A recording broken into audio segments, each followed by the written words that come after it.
Okay, let's go. Bonjour à tous, ici Pascal, avocat en droit du travail. Aujourd'hui, on va parler d'une situation que beaucoup de salariés connaissent, les appels ou messages professionnels en dehors des heures de travail.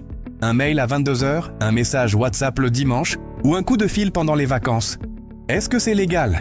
Est-ce que vous êtes obligé de répondre? Et surtout, que risque votre employeur s'il dépasse les limites? Voyons ensemble ce que dit la vraie loi. Depuis 2017, le Code du travail a introduit un principe essentiel, le droit à la déconnexion, c'est-à-dire le droit, pour chaque salarié, de ne pas être joignable en dehors de ses horaires de travail.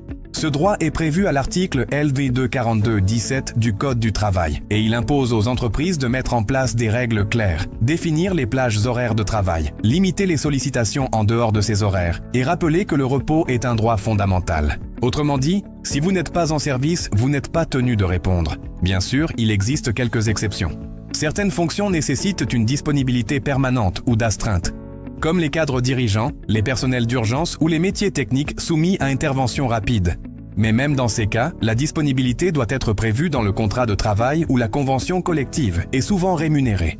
Si votre employeur vous appelle régulièrement sans qu'aucune astreinte ne soit prévue, il enfreint votre droit au repos et à la déconnexion. Et cela peut être considéré comme une atteinte aux conditions de travail. Un employeur qui abuse des sollicitations hors horaires s'expose à des conséquences sérieuses. Le salarié peut saisir les prud'hommes pour atteinte au repos et non-respect du temps de travail, obtenir des dommages et intérêts, et parfois même la requalification d'un temps de repos en temps de travail effectif. Le juge peut aussi considérer ces appels répétés comme une pression psychologique, voire un harcèlement moral s'ils deviennent excessifs. En pratique, voici ce que vous pouvez faire.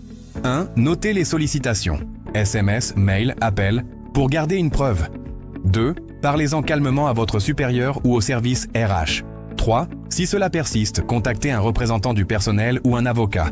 Retenez bien ceci, vous avez le droit de déconnecter. Votre repos, vos soirées, vos week-ends et vos vacances ne sont pas négociables.